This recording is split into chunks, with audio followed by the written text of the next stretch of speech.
Hello everyone, welcome along. It's fantastic to have you all here today. I'm going to kick this off by acknowledging the traditional custodians of the land on which we meet, paying my respects, our respects to elders past, present and emerging, and I extend that to any Aboriginal or Torres Strait Islanders people or tangata whenua who are joining us virtually today. Kia mihi nui kia koutou rangatira mā, no mai hoki mai, piki mai. Welcome along. I'm Kendall. I'm the co-CEO of Banqer, and I have the absolute pleasure of facilitating this conversation today, and it's going to be a great one. How financial education can bring certainty to an uncertain future. And given what we do here at Banqer, financial education software, financial literacy software for schools, I'm going to be taking notes because we've got some experts who we get to pick the brains of. I want to get us really quickly to chatting with our wonderful panelists, but before we do that, thanks for making the time for coming along today. I encourage you to get involved. We've got our chat functionality. You can leave questions or comments as we go, and the team here are going to be passing those questions through to me. I'm going to try and weave them in contextually to the conversation, so we won't have dedicated question and answer time at the end. So to avoid disappointment, please get those questions through as they come to your head. We've also got a couple of audience polls today. So we're going to fire some questions at you. We would love your participation. That way we can ensure our panelists are applying the appropriate context to the questions as they go. No pressure, panelists. You're going to do fantastic. To that point, let me introduce who we have in the virtual room today, starting with Allan Dougan. He'll probably be a familiar face and name for many of you, but Allan is and will always be an educator. He is currently the CEO at AAMT, where his decades of classroom experience are channeled towards helping our rangatahi, our children and teachers all across Australia deliver relevant and engaging mathematics education. So pretty awesome to have him in terms of financial literacy concept. He's a powerful advocate for those educators, applying his passion for learning, hands-on leadership and practical know-how to inspire others. This unique skill set covers strategy, e-learning, innovative curriculum development and educational technology. Allan, is there anything you can't do? This means he's well placed to understand the learning needs of generations today and tomorrow. We're so lucky to have you here, Allan. Thank you so much for joining us. Did I miss anything in the introduction? It's an impressive one. I just want to know who I owe $50 to for writing that for me. So it's good to be here. I'm really looking forward to talking about this really important issue. Thanks, Allan. No, you did all the hard work. That bio speaks for itself. Next up, we're joined by Caroline Stewart, the CEO at Extra. Caroline is a philanthropic leader with over 25 years experience in financial services, governance and not-for-profit experience. As CEO of the Extra Foundation, Caroline works to build the financial well-being of Australians and a fair financial system, such an important mission and purpose. This involves creating partnerships with teachers, schools and our communities. Her experience across the likes of banking, law and women's emergency services sees Caroline very uniquely placed to appreciate the impact of persistent societal issues stemming from financial literacy challenges. So you're going to bring such a rich perspective, Caroline. Caroline holds a Bachelor of Arts and is registered with the Australian Institute of Company Directors. Again, the list is long. Your experience is diverse and so relevant, Caroline. It's a privilege. Was there anything else you wanted to add at this point? No, thanks, Kendall. That all sounds very sounds great Got when it right. you repeat it back to me. Yeah. Thanks. That's what a lifelong of dedicated passion, purpose, what we'll do, right? Thanks, Kendall. Moving on to our third panelist, Cassandra Portelli, Secondary Mathematics Support Officer, New South Wales Department of Education. So we've got such a diverse group of panelists. We're going to get some really rich conversations going. Cassie is an award-winning teacher of 30 years. Her accolades include the inaugural Choose Maths Awards for Innovative Teaching, the 2021 Premier's Prize for Innovative Mathematics Teaching, and the 2017 Premier's First State Super Financial Literacy Scholarship. We've literally got a financial literacy educator award winner in the room today. Cassie consistently advocates for fellow educators and students promoting mathematics and financial literacy. As a secondary mathematics support officer at New South Wales Department of Ed, she believes passionately in the value of mentoring new teachers. We're just talking about that a bit before we kick this off. Financial literacy for young people and making mathematics real and fun, which I think is such a key part of student engagement and efficacy. I'm very excited about this point, Cassie. You've been commissioned to research financial literacy in Europe, Canada, and the US, and you get to work closely with Newcastle University, co-publishing with academics, and regularly speaking at speaking events. So we're very lucky to have you here today. You bring such a relevant perspective. Was there anything I missed off? No, thanks, Kendall. It's always a little bit embarrassing hearing your bio read out loud. Hey, you got to own it. You're doing the good work for all of us. And lastly, we've got Lamar Johnson with us, Head of Learning Year 7 8 at Xavier College in Victoria. As the Head of Teaching and Learning Year 7 8 at Xavier, Lamar brings thoughtfulness, passion, and a growth mindset to his work. I can definitely speak to that through my experiences with Lamar. With over 15 years in education, Lamar has taught around the world with roles in Sweden, the US, South Africa, and now obviously Australia. He's driven to help others grow personally and professionally through collaboration, innovation, and leadership, and that is really what it takes. Through his work, Lamar finds it deeply rewarding to inspire teenagers, adults, teachers, and friends alike to build knowledge and expertise. So nice to reconnect with you, Lamar. Last time we caught up, we were hanging out with the ex-Prime Minister Jacinda Ardern. What's been happening since then? Nothing at all. Yeah, no presidents. Obama made his way to Australia. He missed me, but that's okay. Yeah. I'll send him a text message about it whenever I get some time. I'm pretty busy at the moment. You're busy with talking to us. So why don't we kick into it? I'm actually going to start things off by getting our audience warmed up, and we're going to push our first audience poll question, which is, what are the most challenging financial literacy topics to teach? You should see this coming up on your screen now, and you should be able to engage as an audience member with that poll. If not, let our team know through chat and we will jump on that. And you'll be able to see those results coming in live. Our panelists will keep an eye on it too, and we'll be able to add some context. And I'll make sure we can reflect on that as a group too. But over to our panelists, I'm keen to get straight into it with a pretty heavy-hitting question. What are some of the challenges young people face today in developing their financial capability? Given your direct research and experience in this space, perhaps we'll come to you first, Cassie. Thanks so much, Kendall. Well, money's quite invisible these days, isn't it? With the rise of Afterpay, PayPal, direct debit, and internet banking, we're moving theoretical money around all the time. And it's hard to keep track of all the moving parts. In the new mathematics syllabus in New South Wales, the finance parts are also a little bit hidden. They're integrated in other learning, like decimals. So while that lends a sense of real-world application to the mathematics, it could also mean it's missed or glossed over in the rush to learn all that needs to be learned in the maths curriculum. And in keeping with that invisibility theme, in families where money is a bit of a taboo subject, not being able to learn from watching and talking about the financial challenges that the family are facing means it's harder for young people to know what to do. So as I travelled for my Premier Scholarship, I've asked in each country that I visited, how common is it for students to be talking about money at home? And Spain and Italy were saying, well, they were in the middle of the whole pigs thing at the time.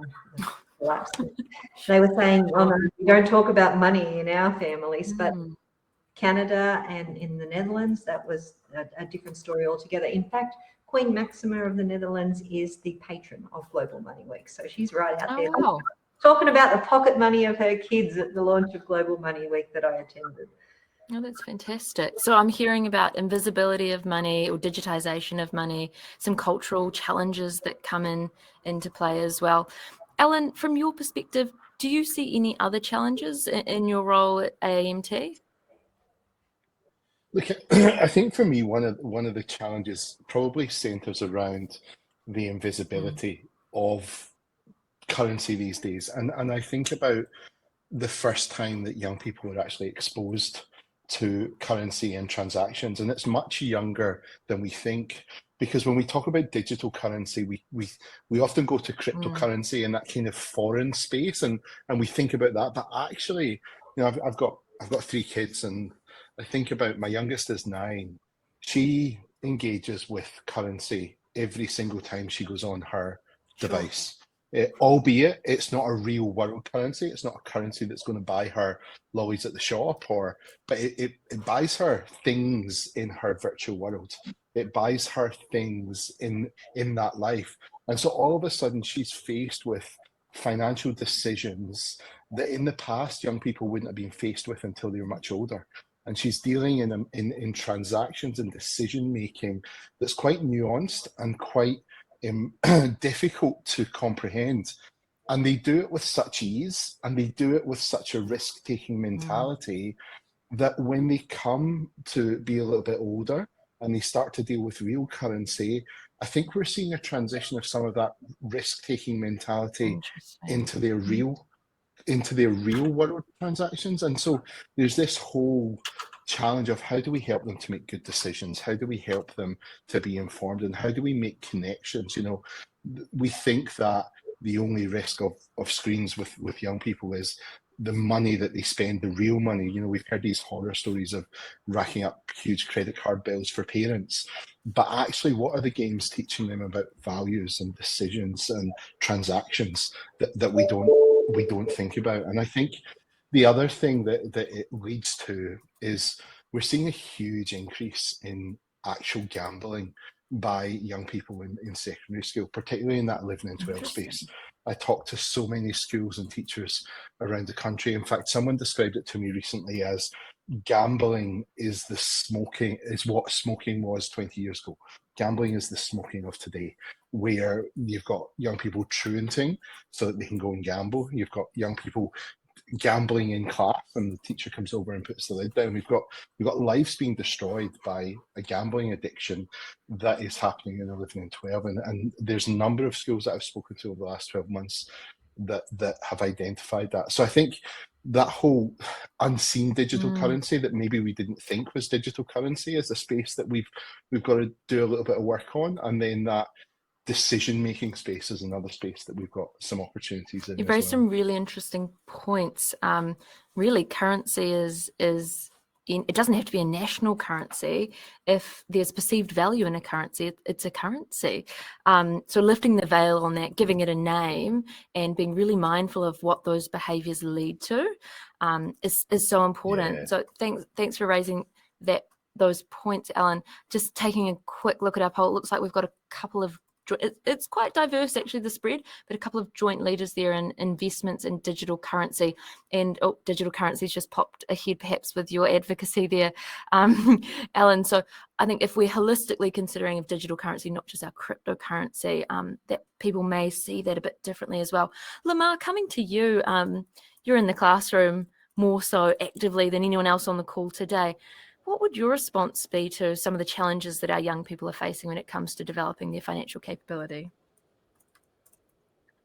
I would say, especially with younger students, I would say that one of their challenges is just, financial literacy being seen as something else that alongside all of the other things that they have to learn at such a very young age. And I think them having to navigate that space and negotiate, what should I be giving my attention to? What should I take more seriously, especially with younger students. So I'm spending quite a bit of time now with students that are a lot younger than Allan's students. And they may, my students would potentially get involved in maybe some exchanges in currency with regard to maybe betting, but more along, in a casual sense.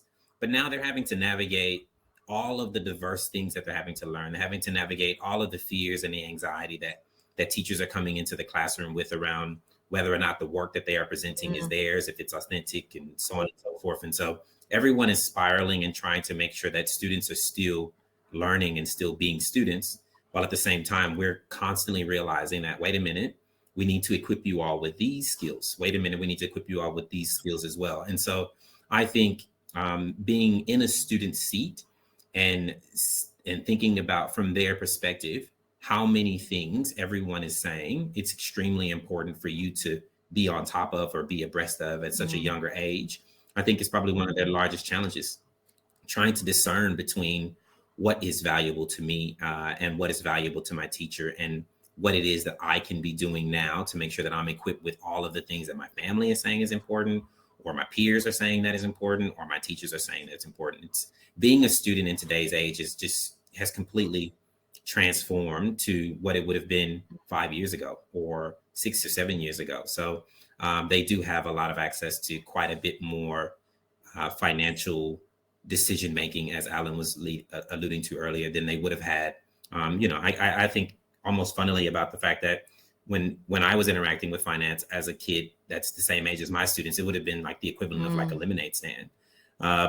And you would have been dealing with actual currency that you could touch that was very tangible. But being in Sweden and seeing students there, they're using an app called Swish. And so you're walking up to their lemonade stand, and that money's being directly transferred into their own individual bank accounts. And then within moments, they can transfer those resources to a store to potentially buy more resources that they need. So they're conducting business at 9, 10, 11 years old in Scandinavia. And so you're beginning to wonder how meaningful is some of the things that we're teaching to them when their day-to-day realities are changing so dramatically. So right, the landscape has completely changed, and it will continue to change at this rapid rate. So I think firstly, all I can say is we're so lucky that we have educators like you in practice, Lamar, who can acknowledge that landscape change and also be a bit of a guide and shepherd to support students to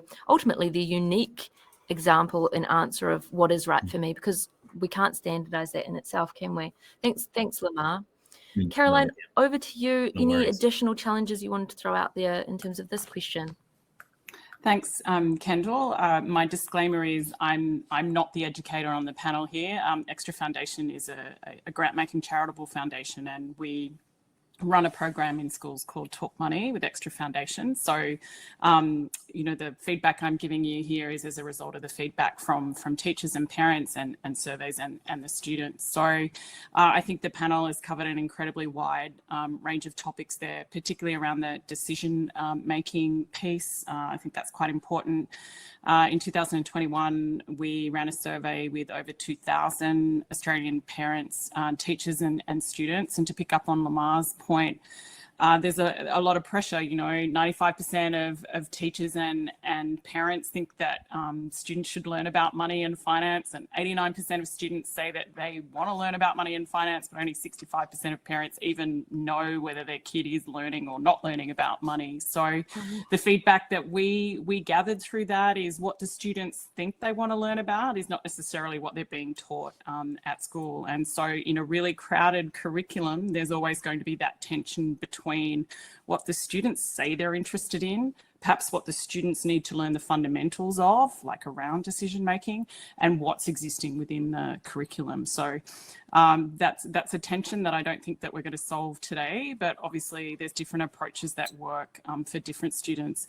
The only other thing I would say is the issue around equity and access, I think is incredibly difficult, and that I think is one of the biggest challenges facing young people. If you have trusted sources of information and people that you trust in your life, be that parent, teachers or peers, that you can discuss money with, you're ahead of the curveball. But all the research says that kids from different socioeconomic demographics have lower levels of tested financial literacy. So I think that definitely, coming back to your original question, is one of the challenges that many young people face today around accessing and learning financial capability skills. Thanks, Kendall. You're absolutely right. And when we look at national and international inequities, that's a root cause that we need to get to the bottom of to see that void hopefully closing, not growing as it has been over the last 3 or so years. Hey, I want to get on to our next question, but we've had a fantastic question come through from Nick that I'm just going to see if there's anyone who wants to put their hand up. It's a curriculum related question, so I may be looking at some people more than others, but who knows? The question is, have the latest iterations of the Australian curriculum adjusted to put a greater emphasis on financial literacy, withstanding that we've got our national and then some state curricula as well? Does anyone have any opinions, we'll call them opinions or ponderings on whether we've got a greater emphasis on financial literacy through these changes? Cassie, jump in. I think Alan's best place to answer this. I can speak for New South Wales. It's there in every subject, in every year, from kindergarten to year 10, year 11 and 12 if they choose to do maths, which is optional here in New South Wales. It's there in our curriculum. And I think the same is true of New Zealand. It kind of places us uniquely, because even in another country that was performing really well, like Canada, they just do a 6-month finance course in year 10. They do either do careers for 6 months or financial literacy for 6 months. So we're really lucky we've got what we've got. It could always get better. It can, and that's our job to advocate for it getting better, right? Allan, would you agree with that? Do you see any different perspective? Look, I agree with it, I think, in theory, in the sense that there is a higher degree of financial literacy in our curricula and across the board, and some of the core competencies that we're looking to develop are focused around that. However, I come back to Lamar's point earlier, where he said it so well, and when he asked the question, how meaningful are the things that we are teaching in such a fast changing environment? And so I think about the things that we deliver in the curriculum. Now, simple interest is still in there. Can someone show me a banking institute somewhere in the world that still uses simple interest to calculate anything? Like, it's devoid of meaning other than calculating interest, and the list goes on. You know, we teach young people about superannuation in year 10 when it has no real meaning to them at that point in their life. And I'm not saying that we should be teaching less. I think what the couple of the challenges that I see is the nuance around decision making. It's easy to teach right and wrong things. It's easy to calculate a percentage and say, yes, that's the correct answer, or that's the wrong answer. The difficulty and challenge in financial literacy and education is in the grey. It's in the how do you make decisions around your financial well-being, if you like, moving forward. I think the other big challenge in the space is, whilst it has a good amount of attention in the curriculum, I think there's still a lack of clarity as to whose responsibility it is. And in a crowded curriculum, where it's quite threatening, and then we'll touch a little bit on it later, but some teachers find it really difficult, particularly if they have a background of not talking about finances at home, and it's that we don't speak about this. It makes it really difficult to get beyond the mathematical calculations if you're in the maths classroom, or the economic theory if you're in the business ed classroom, and without moving beyond that, I ask the question of, we're teaching something, but we're not teaching financial well-being. And I like that phrase, financial well-being. We're trying to equip young people to have a healthy financial well-being into life. So it's there in the curriculum, but I think it's yeah, no, that's great. And that segues us really well actually into the next question, which is, what challenges do educators face in delivering financial education? Sort of the other side of the coin of the first question I posed. And I'm going to put the curriculum, I mean, if anyone wants to build on the curriculum piece, but we're definitely acknowledging that as a challenge for educators, as we've had two of our panelists articulate. Lamar, as the practicing educator in the room, what's your take on this question? Well, I think it's complex, honestly. Educators, we don't really have as much control as we would like to around, what we actually do with our classroom time, and not even, becoming less and less so like how we do the work that we do in our classroom. So there's a huge push for common practices, common approaches to teaching and learning, using classroom time in the same fashion, so on and so forth. But one undiscussed or often undiscussed topic when it comes to collaboration and consistency and cohesiveness around teaching is the idea that if the rest of the team aren't on board or feel comfortable with trying to do something, then it's oftentimes absent from what's actually being done with the students. And so I think one of the largest challenges is equipping the team of teachers with the skills and the confidence to step in front of the students to have some of these types of conversations, I would say. I would think that another huge challenge for educators is, as Allan alluded to earlier, the crowded curriculum and the competing demands of a crowded curriculum. The misunderstandings from parents around, the currency that they place on the value of what the students learn in the classroom. So oftentimes parents are looking to marks or assessment scores and things of that nature to really define and gauge whether or not their student is kind of learning well. And, you know, when we try to create realistic and experience rife opportunities for learning in the classroom, they don't always transfer to the very archaic ways that we are reporting on what the students are doing in the classroom. So there's lots of challenges just with the structure of school and with the structure of the way in which teachers are being asked to teach, and how much they're having to cover in a very short period of time, as a really big challenge for what educators can bring into the classroom to even start the conversation around financial literacy or financial well-being with students. You know, people don't want to have their hands in it. You know, it's like, is this a character development topic? Is this is this something we should be doing in psychology? Is this something that should be after school? Because, you know, yes, it's very important, but does this mean that I have to share what I'm comfortable teaching, what I've always been teaching, what I feel very confident in delivering and assessing? Do I have to now put that to the side and reintroduce something that, point frank, you know, a lot of teachers weren't really taught that well. And so, you know, oftentimes as teachers, we become math teachers because we were pretty good in maths. And less often you'll have some teacher trying to teach maths who wasn't really confident learning maths themselves. And so there's all these nuances around what it requires for educators to basically really meet students where they are when it comes to financial literacy.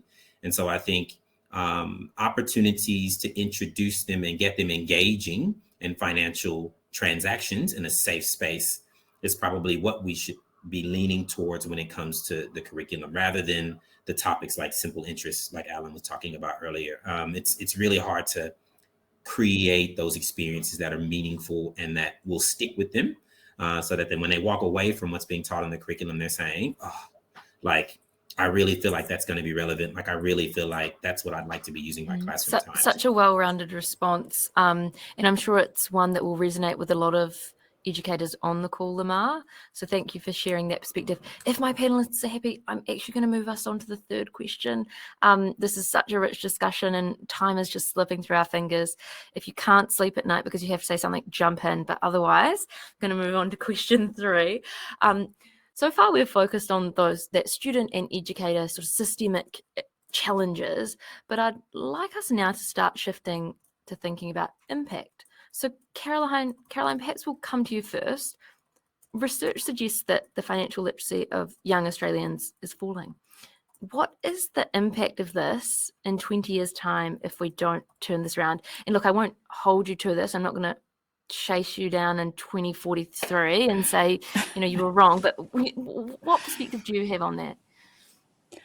Yeah, I think it's really concerning, and the latest Hilda data and the latest Hilda report out of the Melbourne Institute, out of Melbourne Uni, pulled no punches there. I did have the quote, but I won't go to it. But it basically said it's not improving, and if anything, it's going backwards. But I will say that the Melbourne Institute didn't then say it's really up to schools to fix it. You know, it really takes a coordinated approach of all different segments of society. So, you know, learning at home, learning in the classroom, and even despite the Banking Royal Commission, the reality is that people have to engage with financial institutions at some point in their lives and all the way through their lives. So if a superannuation fund can't get you to open an email from them when they are physically holding on to your money, I think it's a very big ask to expect schools to be able to cut through with students. So really it's about the lesson and the constant, you know, reinforcement through those key life stages. So particularly in Australia, we could certainly do much more at the national strategy level to make sure that we're putting those building blocks in place, and that each section of society has an important role to play to reinforce that on the way through. I hope that's not too macro, Kendall, but I think you know, the acknowledgement needs to be there that a whole of systems approach is required.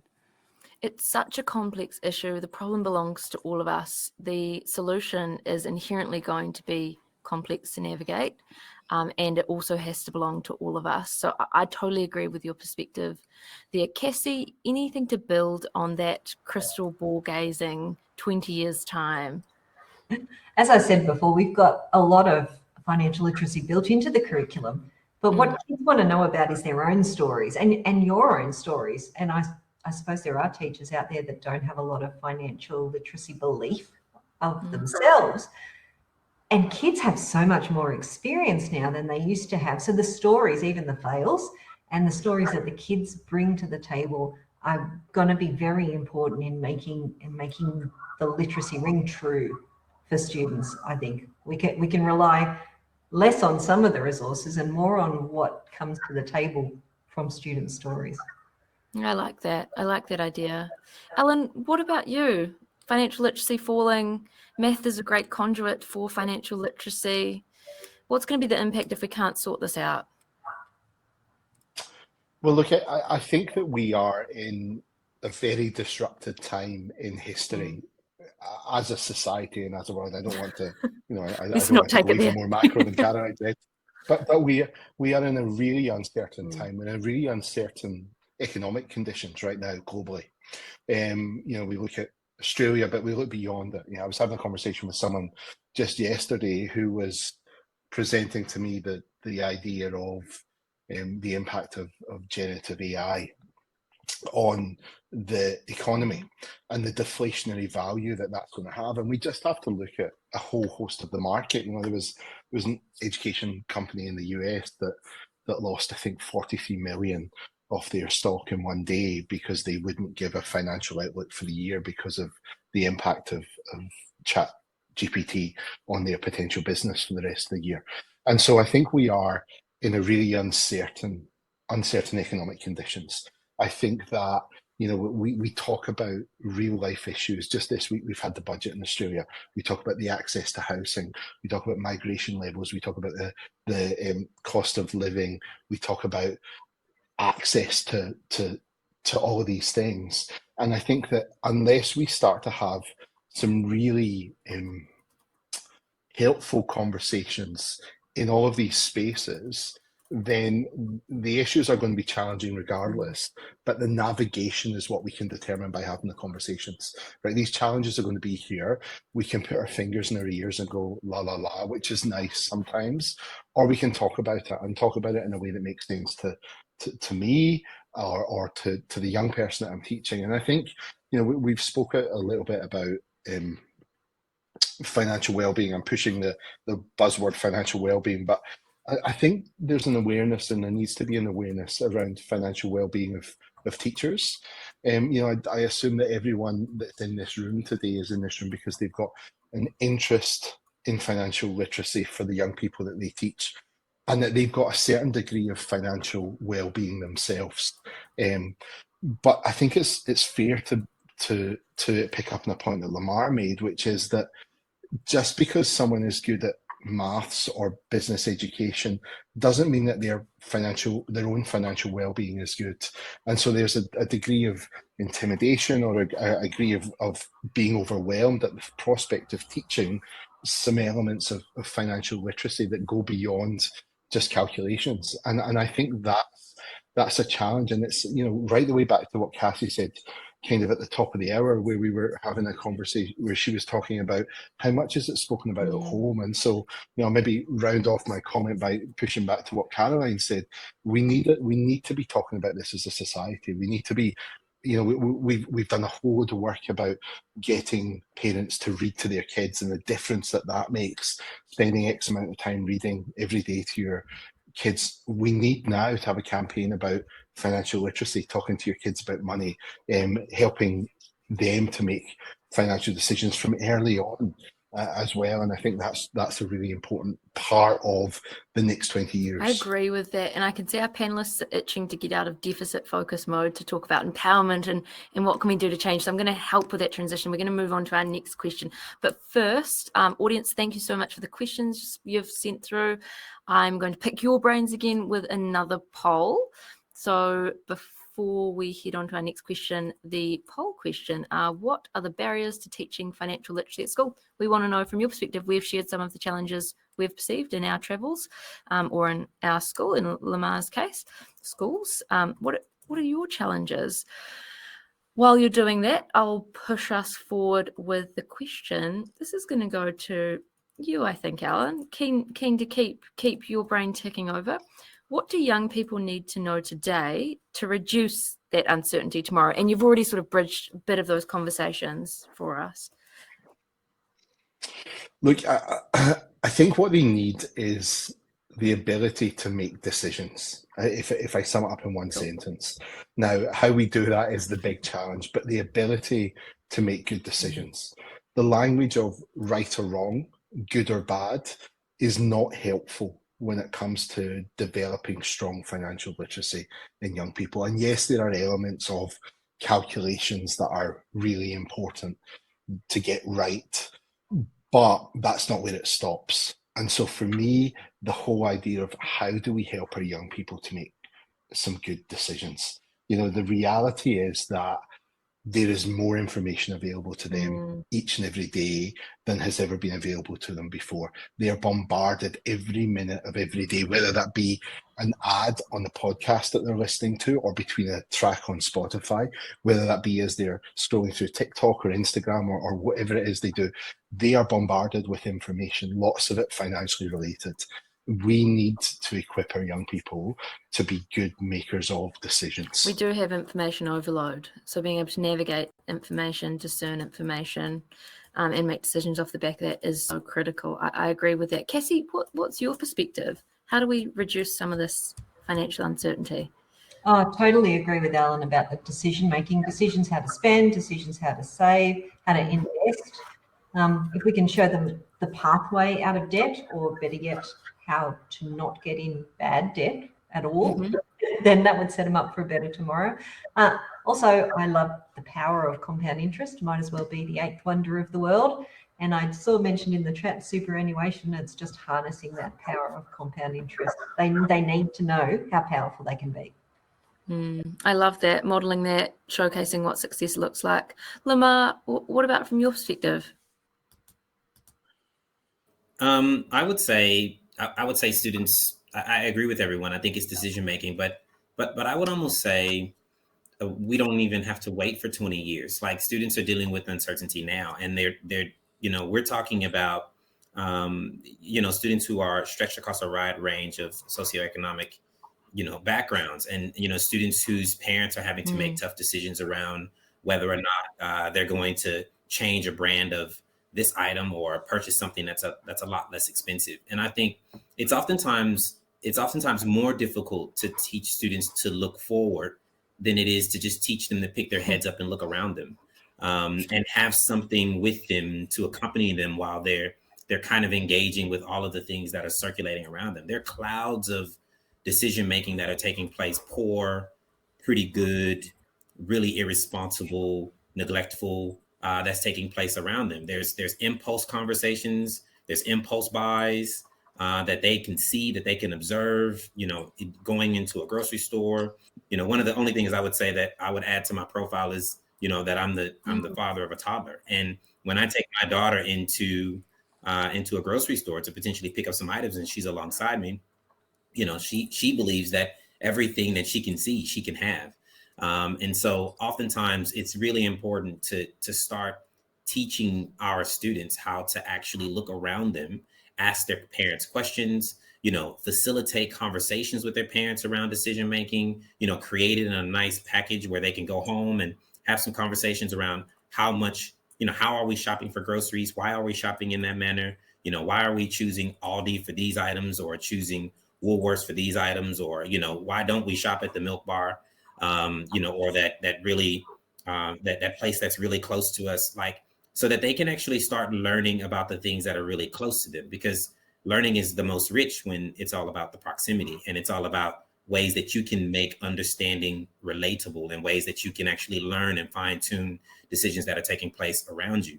And so I think if we can find ways to accompany them while they're making some of these decisions, then I think we will be able to help equip them while all the uncertainty is taking place. And so they can feel a bit of calm while the storm is surging on, because they're beginning to see elements and see how they can make decisions about the things that, in a real way, unless we make them aware that they can actually change and shift it or have some voice in it, it will always be understood as something that's happening to them, rather than something that they are very much a part of, something that they can very much influence, something that they can very much change.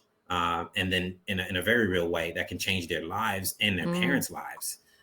Because our children are typically, we're going to them for technology advice, and parents are sitting down with their children to come to them for conversations. But what if parents were coming to children because they are the foremost experts on making financial decisions, because they have their finger on the cusp of, what is a healthy financial decision right now, and having those conversations with their parents. Because as you become a teenager, that relationship becomes less supplementary and top down and more complementary. And so we're hoping that maybe one of the things is, just trying to guide them into having these gentle conversations in the spaces that are very close to them. I think that's the best way to deal with uncertainty, just trying to figure out how you deal with the here and I love now. that.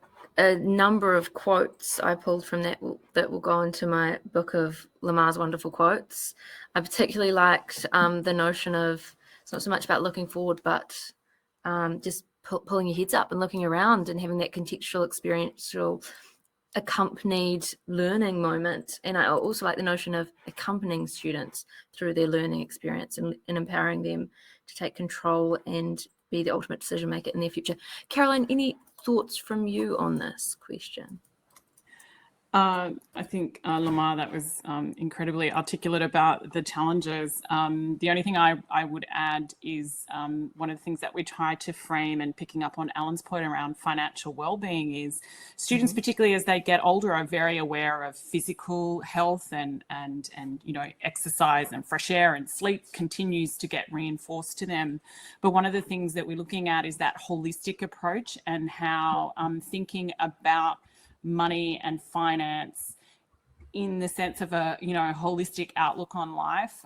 It impacts your mental health, it impacts your current state of being, and will impact your future. So that is one of the things that we try and reinforce, and it's definitely one of the things that I try and reinforce to my teenagers, is the interconnectedness of financial, physical, mental, social and community health altogether, rather than thinking of finance as disconnected from what's going on for your own life, as well as the life of your peers and friends. Yeah, that's a great addition too. Look, we're pacing pretty well. We are actually on to our final question before we wrap up. Audience, if you do have other questions, keep them coming through. Just taking a look at our poll response, they're interesting to see time. I think our panelists certainly touched on this with the likes of crowded curriculum or ownership of subject area, perhaps. But in a complex school system, in a changing society, with technological advancements, different life skills required every day, I can totally understand that pressure that our educators face in terms of the time required to deliver financial education. Maybe we can weave that into our responses to the next question, panelists. Let's see how we go. I'll throw the challenge out there to you. My question is, what's some practical advice for educators wanting to deliver financial literacy education within their schools? Does anyone want to kick this off for me on the panel? Sure, I will, Kendall. I'm happy to kick it off. Look, I think for me, acknowledging the challenge of time and the challenge of curriculum is the importance and need to be flexible and opportunistic. And there is absolute time and place to plan and to deliver it in a planned, methodical way, but there's also time to harness the power of now. And I'm sounding very kind of big picture, but I think it was Kate in the chat earlier mentioned that her young people were really disinterested in the subject of superannuation until someone in year 9 gets a job. And then all of a sudden a conversation about year 9, about superannuation with year 9 becomes incredibly authentic and becomes incredibly powerful. And I think that's the point I'm driving at when I talk about flexibility. Harness the interest when it's there now and when it's relevant. So, this week we had the budget. There's a number of things that we could have discussed in class next day as a result of the budget. One of the things was that the Treasurer mentioned that from 2025 or 2026, superannuation by employers has to be paid monthly rather than quarterly. Now, he then made a claim about how much better off a young person will be entering the workforce. Now, I want to challenge that. I want to test that. I want to talk about that. I want to see what that means and have a really authentic conversation. And all of a sudden, depending on your class, depending on your comfort level, not only are you having a conversation about compound interest, to Cassie's point earlier, but you can have a conversation about the importance of investment and what that does, and so on and so forth. And there's this broad, rich conversation that came out of now. How many times for the maths teachers watching this do you get the maths isn't relevant, when will I ever use this? Well, here's a way for us to break down that stereotype. Here you go, Treasurer spoke about this, let's test it, let's talk about it, let's see what it means. And there were a number of claims, and there's a number of times where sometimes I think, and I appreciate the crowded curriculum, I appreciate the pressure of time and expectation, but sometimes there is a place and time to put that planned lesson to the side and harness the power of that question that's just come, or that conversation that's just happened. And kind of pick through it with young people.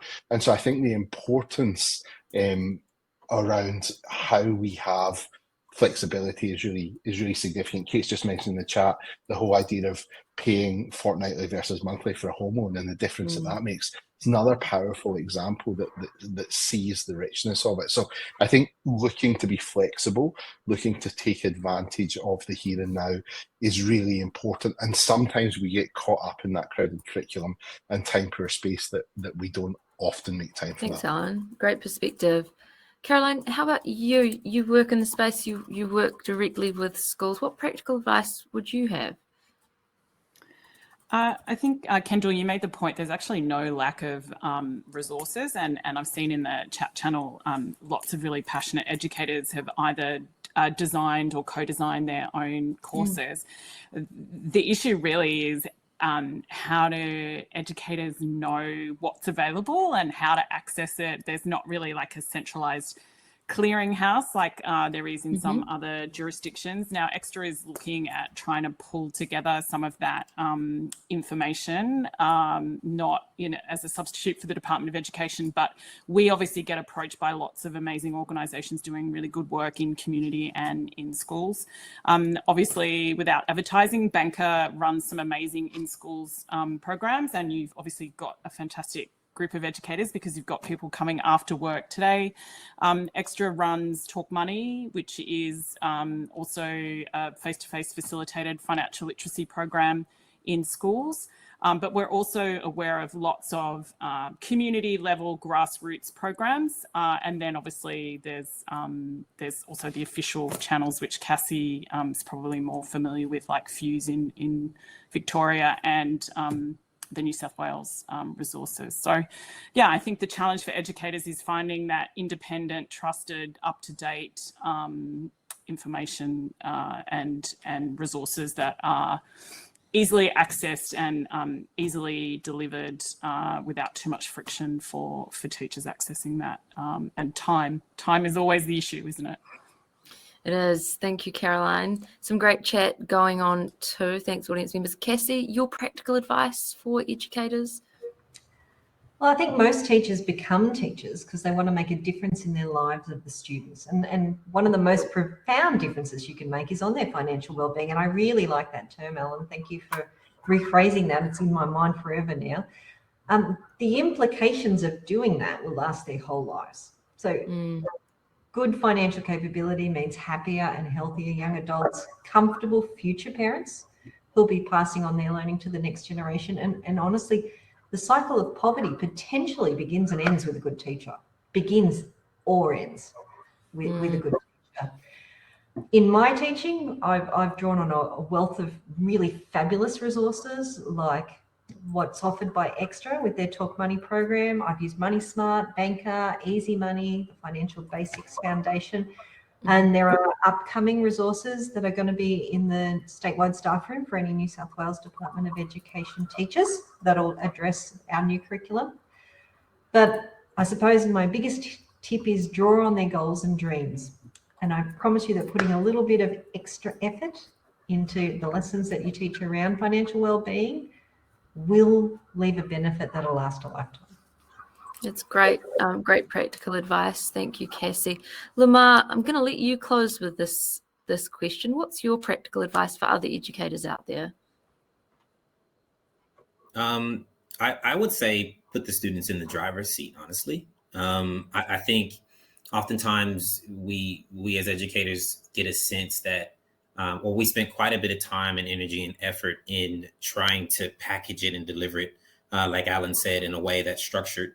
But I would say that just take a step back and empower the students to actually find things that are attuned to them, that they would like to learn with. You know, instead of me introducing Banqer or some of these financial literacy programs to the classroom, I would ask students to potentially use 15 minutes of their time to go and find something and use it, and then come back into the classroom and have a conversation with their peers around what they're using. And maybe you use your time to facilitate why that specific student thinks that's an important tool, and why that tool is useful for him or her. And I think what that does is it basically creates a new process for the students. It creates them feeling like they actually can take ownership of their own learning, and they can also articulate why learning is relevant or attuned to their own learning needs. And it's simple. You don't have to do much but provide the space for them to have those conversations. And I would also say a tip is do something similar with the parents. You know, oftentimes we're having conversations with the parents where, you know, they want to know, what are we doing for their students? You know, I would love to just send a question home between the parent and the student around, you know, have you found anything out there that you would like the school to introduce to help your student learn financial literacy? And why do you think this tool is a useful one? And then it just kind of facilitates discussions between stakeholders, between kids, between teachers around what's useful, what's meaningful. And the students feel a lot more empowered to be able to find those things, because after Banqer, there'll be something else. And hopefully Banqer doesn't ever go away, but there's so many different things at the fingertips of students, because we said that there's so much information out there. But I think it's really, really important they trust us. And so I think it's really important to have them feel empowered and come back and have discussions with their leaders around why they think this is relevant. And then we can equip them with other reasons, well, why this may be relevant to them. I would say is the easiest and simplest and quickest way to make students, to put students in the driver's seat in their own learning journey. It frees us up from feeling like we're responsible for this. And it empowers them to realize that they're the ones that ultimately are responsible for learning about how to make financially good decisions, or to have a healthy financial well-being. That is a brilliant hot tip. Thank you so much, Lamar. Kendall, can I jump in on the Please back of that? Because I just want to jump on something that Lamar said. A number of years ago, when I was still in schools, we were really wrestling as a maths faculty around the disconnection between parents and the students, as in what we were doing in class, how we then get the response of, this is not how I was taught at school, this is not. And in essence, we were in a low SES area, and what we found was that it was the low numeracy rates of the parents, rather than it wasn't how they were taught. And so what we did was we tried in a non-threatening way to educate the parents. So we did parent workshops every Monday evening, and we got some funding for it for a term. And what we did was come and learn maths the way that your students are learning maths. So it was non-threatening, but what we were actually doing was improving their numeracy skills. And what we then managed to do was, at the end of it, we had 50 parents come along, and we ended up having to close it registration-wise because we were too full. But what we then got was funding because the demand was there to do it for a second term, and we did financial literacy. We did building parents' financial literacy to support their kids through the lens of, let's see how maths is taught. And I think that whole point that Lamar made is not one to be brushed over. The financial literacy and well-being of parents is probably the most directly influential piece on a young person's financial well-being and literacy. And I think the work that we can do there is really important. And I understand how busy we are, workload. But if we can have some influence in that space, I think it's fundamentally important. Totally agree, and that speaks to the fact that someone mentioned it earlier, this needs to be a systemic approach. It's not just the school and the child, it's everyone involved. And Cassie has some stats to back you up there, Allan. I think it was, what was it, an engaged parent, research suggests an engaged parent is worth the equivalent of $1,000 of resources to the school. Amazing. Yeah. And there's one study from Brazil that said that had the students take their financial literacy learning home and share it with their parents, that was the homework, and they looked at the savings across that town where the school was the centre of the town, and there was a 2% increase in savings, which doesn't sound like a lot, but in a very poor community, it was incredible. It's very meaningful, yeah. Okay, we are nearing the end of our time together. It went so quickly. Panelists, I'm going to come to you for your closing thoughts. Can I say 15 words or less? Is that too restrictive? Let's see how we go. It's a bit of a challenge for you. Lamar, let's come to you first. Closing thoughts to leave our audience members with. I would say be smart, be thoughtful, be kind, and I would say just keep up the great work. Thanks, yeah. Lamar. Cassie, how about you? Closing thoughts for everyone out there listening? I'd like you to be brave and try something maybe you haven't tried before, and just 5 minutes extra into that lesson plan to see the payoff long term. That's right. Yeah, it compounds, right? Not to be too cheesy. Caroline? I like your compounding joke, Kendall. Thank you. Yeah, wonderful to see so many engaged educators, and I appreciate that you will know this better than anyone coming into your schools, but it's so important when we're talking and teaching about money and finance that we're inclusive, that we understand everybody comes from different cultures and social backgrounds and inherent biases and opinions around money. And so when we bring that to the classroom, I think we have a better outcome than the classic historic financial literacy of one-way transfer of information. I think the world has moved on, and our approaches to financial capability and financial literacy have to acknowledge that and embrace it if we're going to engage the next generation of financial consumers. Could not say it better. Thank you, Carolyn. Allan, your closing words for us? Let's try and keep it under 15. We're growing good decision makers, so decisions over facts. It's about financial well-being, and kudos and thank you to all the teachers who are here in their free time to talk about this, because it's such an important topic. So thank you, and thank you for all you do. I second that. Whenever I meet an educator who invests in financial education, I know they're a special educator, particularly when this is not always something they have to do. It's something they see purpose and meaning in. So some strong provocation there to end from our panelists. I've really enjoyed facilitating this webinar today. It's been a real pleasure. At Banqer, like everyone on this call, we take financial education really seriously, and we're proud that we're a small part of the equation in creating a solution that is going to work for Australians going forward to deliver this important life skill. So to say thanks for tuning in, we've got some resources that we're going to send your way. You can use them with your class, your kids, your loved ones, whoever you want.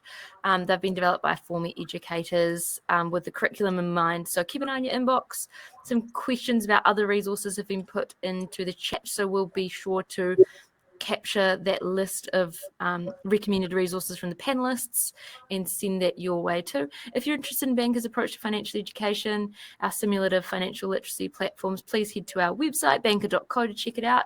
And our team, of course, are really happy to chat to you if you're interested. Or maybe I could twist Lamar's arm and he might be able to talk to you a bit more about how he uses Banqer at Xavier College. You know, maybe. Sorry, you're on mute, Lamar. I'm going to assume you're saying, absolutely, of course I will. We're still on mute. There we go. Yes, I would be more than happy to. I'm using it. Yeah. Should I use the space now to talk about it, or no, at another I time? reckon we will leave that to anyone interested, but I love your enthusiasm, Okay, willing to yeah, do all that right. at very short notice. I very much so appreciate you, my friend. You got a survey right here. You can have a chat. Yeah, the boys, they really I love it. Thank you. Finally, a big thank you to our panelists for coming along today. Allan, Caroline, Cassie, Lamar, we really appreciate your time. We acknowledge that time is scarce for everyone on this call, and your wise words. Connect with our panelists. Let's keep this conversation going. We didn't solve all of the world's problems today, and we're going to need our voices to be heard over the coming months and years to see the progress that we want to. So thank you everyone for tuning in, and enjoy the rest of your evening. See you later. Thanks, Kendall. No worries. Bye, guys. Thanks.